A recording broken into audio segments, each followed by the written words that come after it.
Hello all of you, welcome back to my channel. मैं आज आप लोगों के लिए लेकर आ चुकी हूँ एक कलेक्टिव रीडिंग जिसका टॉपिक रहने वाला है उनकी फीलिंग्स में क्या चेंज आया है आपको लेकर। यानी आपके पर्सन की फीलिंग्स जो हैं, उनकी भावनाएं जो है वो आपको लेकर पहले कैसी थी और अब कैसी हैं, क्या डिफरेंस आया है, क्या चेंज आया है, हम ये जानेंगे। लेकिन ये रीडिंग जनरल है, कलेक्टिव है। हो सकता है कि आपके सिचुएशन के साथ एक्यूरेटली रेजोनेट करे, हो सकता है सिर्फ कुछ परसेंट रेजोनेट करे। तो ओपन माइंडेड होकर सुनिएगा और ज़बरदस्ती अपने आप को रीडिंग में फिट इन मत कीजिएगा। जितना आपके साथ रेजोनेट होता है उतना ही एक्सेप्ट कीजिए and leave the rest. Okay, क्योंकि रीडिंग सभी ज़ोडिएक साइंस के लिए है, हर उम्र के व्यक्ति के लिए है, टाइमलेस है। जब भी आप इस वीडियो तक पहुँचेंगे ये है आपके साथ तभी रेजोनेट करेगा। ओके, तो टाइम वेस्ट नहीं करते हैं, चलिए रीडिंग स्टार्ट करते हैं एंड लेट्स सी।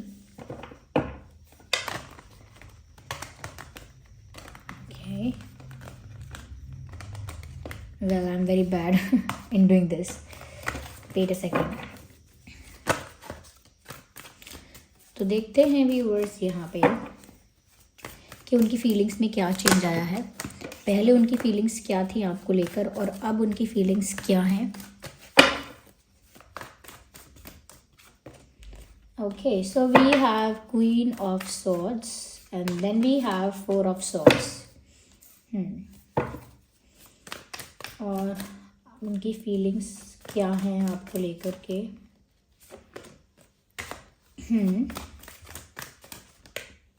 इंटरेस्टिंग। पहले बात है आपको लेकर के। I need one card, know just one card. Okay, हम आगे और क्लैरिफाई करेंगे, अभी रीडिंग स्टार्ट करते हैं। ओके, जैसे भी है इनको ज़्यादा। ओके, सबसे पहली बात व्यूअर्स, मुझे यहाँ पर जो नज़र आ रही है कि उनकी फीलिंग्स में क्या चेंज आया है। मुझे ऐसा लगता है कि पहले ना ये इंसान कुछ ज़्यादा ही एटीट्यूड में था या थी। मेल फीमेल दोनों में से किसी के लिए भी आप ये रीडिंग देख रहे हो सकते हैं। ऐसा लगता है कि ये इंसान अपनी ही ईगो में, अपने ही एटीट्यूड में थे। इनको लग रहा था कि ये इनकी एक इमेज है, इनकी एक रेप्यूटेशन है, इनका एक एक पोजीशन है। ये ऐसा सोच रहे थे और अपने आप को कहीं ना कहीं सुपीरियर समझ रहे थे या समझ रही थी। और इस वजह से व्यूवर्स मुझे ऐसा लगता है कि इस इंसान ने ना कहीं बहुत ही नखरे दिखाना या बहुत ही कहीं ना कहीं बहुत ज़्यादा नखरे दिखाना या इतराना, बहुत ज़्यादा ऐसा उन्होंने आपके साथ पहले बिहेव किया है। जबकि पहले इनकी जो अंदर से जो इनकी फीलिंग्स थी या इंटेंशंस थे वो कुछ ऐसे थे व्यूअर्स कि ये चाहते थे कि आप सामने से अपना प्यार कन्फेस करो, आप एफर्ट्स लो, आप कहीं ना कहीं अपनी फीलिंग्स को एक्सप्रेस करो, अपने प्यार को रिवील करो एक्शंस के थ्रू, जेस्चर्स के थ्रू। आप कहीं ना कहीं अपने दिल की सच्चाई, अपने प्यार की सच्चाई जो है वो आप बताओ। आपसे एक्सपेक्ट करते थे आंसर्स और कन्फेशंस और एक्सप्रेस करना। X Y do I emphasize on X a lot. लगता है यहाँ किसी एक्स के लिए रीडिंग देख रहे हैं आप में से कुछ लोग। तो मुझे लगता है व्यूअर्स, एक्सप्रेस आप करो, आप कन्फेस करो या आप उनको अपने दिल की बातें बताओ, जो भी अपने दिल के सीक्रेट्स हैं वो रिवील करो। They wanted you to do that. यहाँ पर मुझे ऐसा भी लगता है व्यूअर्स कि ये इंसान थोड़े ज़िद्दी नेचर के भी रहे हैं भी। तो और पहले इन्होंने ऐसा सोचा कि आप ही सब करोगे, आप ही प्यार एक्सप्रेस करोगे, आप ही जेस्चर्स और एक्शंस आप ही लोगे, आप ही अपने दिल की बात बताओगे, आप ही एफर्ट लोगे। आप पर ना ये चीज़ें बिना कहीं भी उन्होंने आप पर इम्पोज कर दी। ऐसा भी लगता है कि पहले ये इंसान हाथ पे हाथ रख के बैठे रहे, इन्होंने कुछ भी नहीं किया है। कोई अच्छा एक्शन, कोई एफर्ट, कोई ऐसा अटेम्प्ट जो बहुत जेन्युइन है, बहुत रियल है, इन्होंने नहीं किया। इनफैक्ट आपसे एक्सपेक्ट करते रहे और चुपचाप हाथ पे हाथ रख के बैठे रहे, सोचते रहे, but they were not taking any action कुछ नहीं ले रहे थे। बहुत ज़्यादा दिमाग चला रहे थे, बहुत ज़्यादा सोच विचार कर रहे थे, बहुत ज़्यादा एनालिसिस कर रहे थे, दिमाग चला रहे थे, लेकिन उन्होंने एक्शन कोई नहीं लिया। और फिर भी आपसे ही एक्सपेक्ट किया कि आप अपनी सच्ची फीलिंग्स बताओ या आप ही कुछ कहो और साफ साफ कहो। मुझे ऐसा लगता है व्यूवर्स के चाह रहे थे शुरू में कि आप इनका ईगो सेटिस्फाइड कर दो, कि आप अगर इन्हें पसंद करते हो, इनसे प्यार करते हो, तो इनके सामने उसे कन्फेस करके, इनके सामने अपनी वल्नरेबिलिटी एक्सेप्ट करके और इनको पूरा सरेंडर कर दो। ओके, पूरा सबमिसिव हो जाओ, ऐसा ये एक्सपेक्ट कर रहे थे पहले। जबकि मुझे अभी की सिचुएशन थोड़ी सी, मैं ये नहीं कहूँगी बहुत ज़्यादा चेंज है, लेकिन थोड़ी सी डिफरेंट लगती है अभी की सिचुएशन। अभी मुझे ऐसा लगता है कि ये इंसान थोड़ा मेच्योरली सोच रहे हैं, सिर्फ अपनी ईगो और एटीट्यूड को बूस्ट करने के लिए, अपनी ईगो को पैम्पर करने के लिए, ईगो को बूस्ट करने के लिए नहीं, थोड़ा मेच्योर एंगल से भी सोच रहे हैं। ओके, और उस मेच्योरिटी में कहीं ना कहीं मुझे लगता है कि ये इंसान जो है, और उस मेच्योरिटी में मुझे लगता है कि ये इंसान कहीं ना कहीं वेट करने के लिए रेडी हैं, या अब वेटिंग की एनर्जी में है। पहले ये आपसे एक्सपेक्ट कर रहे थे आप ही सब करो, चुपचाप हाथ पे हाथ रख के बैठे थे। अभी भी ये वेट ही कर रहे हैं, लेकिन अब इनके वेट में ना एक तड़प है, एक दुख है, एक बेसब्री है कि अब ये चाहते हैं। पहले तो ये एटीट्यूड में बोल रहे थे कि आओगे तो आप ही मेरे पास। ओके, जो भी एक्शन लेना है, जो भी एफर्ट लेना है, आपको ही करना पड़ेगा। लेकिन अब अंतर ये है कि अब ये इंतज़ार नहीं कर पा रहे हैं इतना ज़्यादा, और फिर भी करना पड़ रहा है। ओके, अब ये चाहते हैं कि जल्द से जल्द आप आ जाओ, लेकिन आप अब भी नहीं आ रहे हो। अब वो ये भी नहीं कर सकते कि वो आपके पास चले जाएं, क्योंकि इतना ईगो दिखाया है, इतना एटीट्यूड दिखाया है, उसका क्या होगा? उसको भी तो मेंटेन करना है, तो सामने से भाग कर तो जा नहीं सकते। और आप इनके पास आने में लगा रहे हो टाइम, जल्दी आप इनके पास नहीं आने वाले हो। तो ये खुद भी बेसब्र हो रहे हैं, खुद भी तड़प रहे हैं, खुद को भी बहुत जिज्ञासा हो रही है, खुद भी चाहते हैं कि आप इनके पास आ जाओ। इसकी वजह से इनके एनर्जी में कहीं ना कहीं एनर्जी इनकी अफेक्टेड है, थोड़ा एनर्जेटिकली लो फील कर रहे हैं। एक इनके चेहरे पे उदासी है, एक उदासी नज़र आ रही है, और एक अधूरेपन का एहसास है, इनकम्प्लीटनेस फील हो रही है इस इंसान को। इनको ऐसा लग रहा है व्यूवर्स कि जो इनको लगा था कि चुटकियों का खेल है और आसानी से ये आपको सबमिसिव बना लेंगे या वल्नरेबल कर देंगे, या कहीं ना कहीं अपने ईगो को पैम्पर कर पाएंगे आपकी वजह से, आप इनके ईगो को पैम्पर करोगे या बूस्ट करोगे, ऐसा कुछ हुआ नहीं। उल्टा अब इनको तड़प हो रही है कि आप आओगे कब आखिर। जैसे हम किसी से बोलें कि अगर आप प्यार करते हो तो आपको पहले आना पड़ेगा, पहले आपको झुकना पड़ेगा, और फिर वो इंसान अपनी दुनिया में मस्त हो जाए, फिर वो इंसान अपनी लाइफ में एंजॉय करने लगे, आपके पास आए ही ना, और तब आपका मन करने लगे कि अरे ये इंसान आया नहीं, मैं तो सोचता था कि ये आएगा, ज़रूर आएगा, ये जाएगा कहाँ, लेकिन ये आया ही नहीं। इनकी वो हालत हो गई है अब कि ये सोचते थे कि चुटकियों का खेल है, आप आसानी से आके सब में से हो जाओगे, लेकिन ऐसा कुछ नहीं हुआ। अभी थोड़ा मेच्योरिटी के साथ काम ले रहे हैं, थोड़ा सेंसिबली वेट कर रहे हैं कहीं ना कहीं। मैं आगे इसको और क्लैरिफाई करके बताती हूँ। वेट अ सेकेंड, पहले मैं पहले का सीन देख लेती हूँ। मुझे लगता है कि ये एक राइट टाइमिंग का वेट कर रहे हैं कि ठीक है, इनके प्लान के अकॉर्डिंग चीज़ें नहीं हुई, कभी तो किस्मत साथ देगी इनका।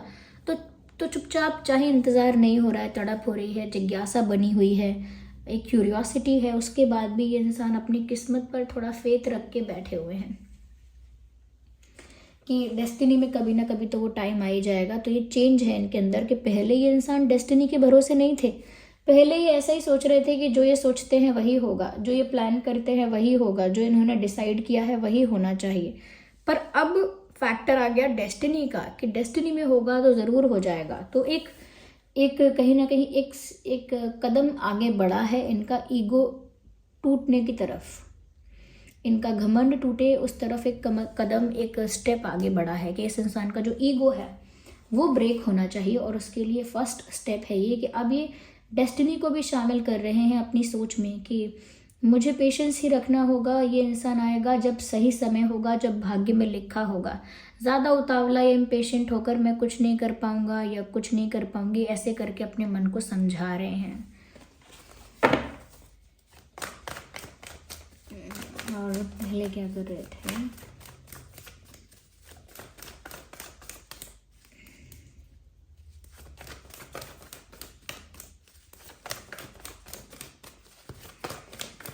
वेट अ सेकेंड व्यूअर्स, मैं चाहती हूँ कि ये कार्ड, ओके, मुझे लगता है पहले व्यूअर्स यहाँ पर ऐसा भी हो चुका है कि इस इंसान ने इतना ज़्यादा स्ट्रेस आपके लिए क्रिएट कर दिया था और आपसे इतनी ज़्यादा चीज़ें एक्सपेक्ट कर ली और खुद कुछ किया नहीं। इस वजह से व्यूअर्स आपको इतना ज़्यादा डिसअपॉइंटिंग लगा है, इतना आप हर्ट हुए हो, इतना ज़्यादा आपको इमोशनली शार्टर्ड और डैमेज फील हुआ है इमोशनली कि इस सिचुएशन से आप लिटरली परेशान होके गए हो। जब आपने ये चीज़ ना अंडरस्टैंड की, समझी कि ये इंसान सब कुछ आपसे एक्सपेक्ट करता है कि आप सब करो, आप लॉयल भी रहो, ऑनेस्ट भी रहो, कहीं ना कहीं जो आपके दिल में प्यार है उसे एक्सप्रेस करते रहो, इनके लिए एफर्ट लेते रहो, इनको स्पेशल फील कराते रहो, सब कुछ करो, इन्हीं को अटेंशन दो, आप सब कुछ करो। लेकिन ये इसका 50% भी नहीं कर रहे हैं, ये इसका 30% भी नहीं कर रहे हैं और फिर भी चाहते हैं कि आप करते रहो। तो इनकी पर्सनालिटी थोड़ी सी टॉक्सिक यहाँ नज़र आ रही है, जो कि थोड़ी ज़िद्दी झगड़ालू पर्सनालिटी भी नज़र आती है कि इनको सुपीरियॉरिटी कॉम्प्लेक्स है और इस वजह से यहाँ पर ऐसा लगता है कि ये जो इंसान है ना व्यूअर्स, इस इंसान ने कुछ प्रोवाइड नहीं किया, इनफैक्ट आपसे एक्सपेक्ट किया। इस वजह से आप भी बहुत डिसअपॉइंट होकर, निराश होकर यहाँ से चले गए। अब ये सोच रहे थे कि इनकी महानता इतनी ज़्यादा है, इनका कॉन्फिडेंस इतना ज़्यादा था कि इनको लगा कि आप चुटकियों में लौट कर आओगे, यानी कि जिस स्पीड से गए हो उससे ज़्यादा स्पीड से लौट कर आओगे। ये इनकी एक इल्यूजन थी, ये इनका एक भ्रम था जो कि अब टूटा है। तो अब ये इनकी गाड़ी किस्मत के भरोसे इन्होंने लगा दी है। पहले इस इंसान ने आपको वो सब कुछ सर्व नहीं किया, वो लव, वो रिस्पेक्ट, वो अटेंशन, वो केयर, वो सब इस इंसान ने आपको सर्व नहीं किया, प्रोवाइड नहीं किया। पहले तो ये इंसान घमंड में थे ना, एम्परर, ये घमंड में थे। अपने घमंड में अगर आप जा रहे थे तो इन्होंने जाने दिया, इन्होंने ऐसा दिखाया कि मुझे कोई फर्क नहीं पड़ता, even if you are going, go away, I don't care, you love me, you take efforts, I don't know. तो कहीं ना कहीं इस इंसान ने एक बचपना, एक स्टूपिडिटी, एक जिद्दीपन इन्होंने दिखाया, घमंड दिखाया, सुपीरियॉरिटी रखी अपनी, और उस वजह से आपसे बहुत कुछ एक्सपेक्ट करने पर भी आपको कुछ सर्व नहीं किया। आपने डिसरिस्पेक्टेड फील किया, आपको लगा ये तो आपका अपमान है, तो आप यहाँ से गए। तो पहले घमंड बहुत ज़्यादा था, घमंड का ना पीक है यहाँ पर पहले मुझे ऐसा लगता है, अभी नहीं।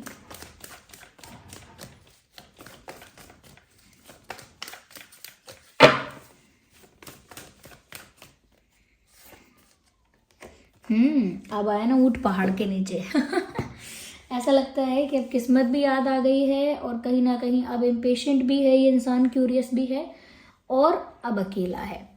पहले बहुत घमंड में था, लुक एट दीज पिक्चर्स, ये पहले इनकी एनर्जी है एम्परर वाली, इतना एटीट्यूड, इतना ज़्यादा पावर और इतना ज़्यादा कहीं ना कहीं अपने लिए एक इम्पोर्टेंस अलग से। ओके, तो ये इनका पहले का इमेज है जहाँ ये अपने आप को एम्परर समझकर अपने थ्रोन पर बैठे हैं। ओके, और ये इनकी अभी की सिचुएशन है, हर्मिट का कार्ड, ये आइसोलेशन में है, अकेले हैं और इनका जैसे चेहरा नीचे झुका हुआ है। तो व्यूअर्स ये चिंतन कर रहे हैं अपनी ही गलतियों का, अपनी ही मिस्टेक्स का ना आकलन कर रहे हैं, एनालिसिस कर रहे हैं कि कहाँ पर ये गलत हो गए, कहाँ पर इनका प्लान गलत हो गया, कहाँ पर इनकी ट्रिक काम नहीं करी, कहाँ पर इनका प्लान बैकफायर कर गया।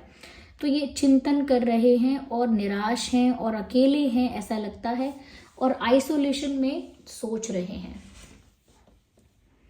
आइसोलेशन में, अकेलेपन में बहुत ज़्यादा सोच रहे हैं, सोच विचार कर रहे हैं। व्यूअर्स, आपका और इस पर्सन का ज़ोडिएक साइन हो सकता है Cancer, Scorpio, Pisces, Gemini, Libra, Aquarius, Taurus, Virgo. Okay, no not okay, अब चैनल हुआ है तो डेफिनेटली है टॉरस, वर्गो, कैप्रिकॉर्न, एंड क्योंकि यहाँ पर 9 ऑफ वैंड्स भी हैं, then I would say Aries, Leo, Sagittarius. Okay, तो अभी इंसान अकेले हैं, चुपचाप आत्मचिंतन कर रहे हैं, अपनी किसी प्रॉब्लम का सल्यूशन ढूंढ रहे हैं। प्रॉब्लम तो यही है व्यूअर्स, ये इनकी हालत अब है।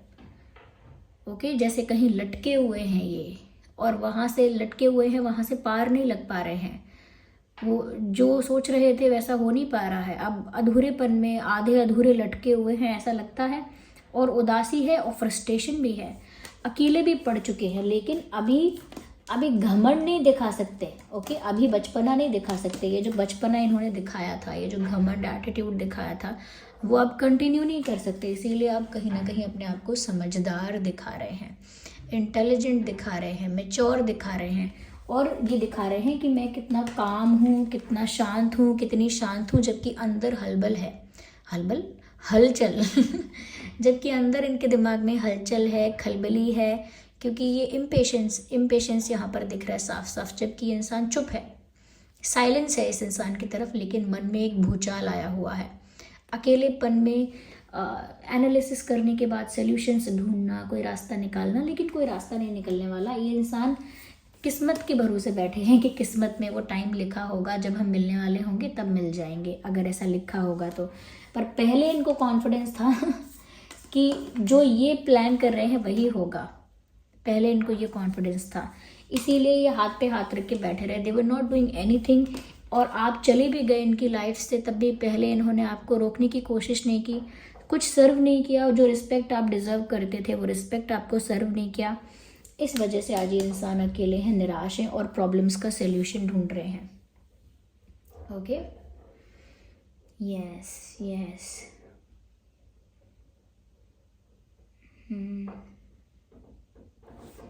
Okay, wait a second viewers, आइए देखते हैं यहाँ पर क्या गाइडेंस है। What is the guidance here for you? See from the higher perspective. Viewers देखिए, अभी जो हो रहा है उस पर डिसाइड मत कीजिएगा कि अभी ये इंसान अकेला पड़ गया है तो चलो मैं इसे माफ़ कर दूं, या अभी मुझे गुस्सा आ रहा है तो चलो मैं कोई बड़ा डिसीजन ले लूं, कोई बड़ा फैसला कर लूं। नहीं, अभी जो चल रहा है उसके बेसिस पर डिसाइड मत कीजिएगा, ओवरऑल पिक्चर देखिए। ओके, बड़े पर्सपेक्टिव को सोचकर डिसाइड कीजिए कि क्या करना है आपको, चांस देना है, नहीं देना है, थोड़ा आपको इस इंसान को तड़पने देना है, थोड़ा इनको रियलाइज़ करने देना है, क्या करना है आप डिसाइड करिए बड़े लेवल पर सोचकर। छोटी मोटी बातों को पकड़ के डिसाइड मत कीजिएगा। जैसे आज किसी ने मेरी हेल्प कर दी तो हम उसे वादा कर दें, अरे हम आपसे शादी करेंगे, आपने मेरी हेल्प की, ऐसा नहीं होता है। छोटी मोटी बातों को लेकर बड़ा फैसला नहीं करते हैं। तो इसीलिए अगर इन्होंने कोई छोटा मोटा इनके अंदर कोई शिफ्ट आप देखेंगे भी, तो उससे बड़ा फैसला आप मत लीजिएगा, ये आपको गाइड किया जा रहा है।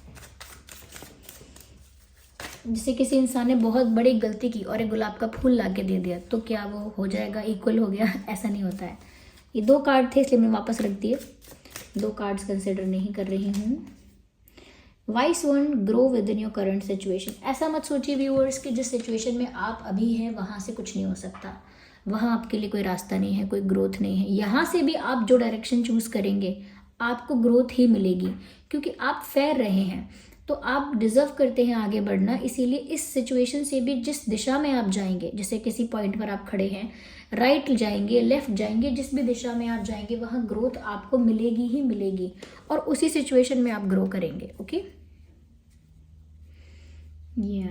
इनफैक्ट मुझे लग रहा है कि फाइनेंशियल ग्रोथ और प्रॉस्पेरिटी आपकी लाइफ में बढ़ती हुई दिख रही है, क्योंकि मुझे यहाँ आउल दिख रहा है, कहीं ना कहीं प्रॉस्पेरिटी को दर्शाता है, क्योंकि लक्ष्मी जी के पास होता है, तो मुझे लगता है कि लक्ष्मी आने वाली है, यानी धन आपके पास आएगा, प्रॉस्पेरिटी आएगी, वर्किंग अपॉर्चुनिटीज़ आएंगी, ऐसा हो सकता है। So this was the reading viewers कि उनकी फीलिंग्स पहले कैसी थी और इंटेंशंस कैसे थे और अब कैसे हैं। सो आई होप ये रीडिंग आपके लिए हेल्पफुल रही है। ओके, कमेंट कीजिए, बताइए कैसी रही है रीडिंग। वीडियो को लाइक कीजिए, शेयर कीजिए, सब्सक्राइब कीजिए। रीडिंग को क्लेम करने के लिए एंजल नंबर टाइप कीजिए, और व्यूअर्स जिन पर भी आपका विश्वास है कमेंट्स में उन्हें थैंक्स कीजिए, ग्रैटिट्यूड शो कीजिए। चलिए फिर मिलते हैं अगली रीडिंग में, तब तक के लिए bye bye family, bye bye angels, love you all, bye bye, take care, bye.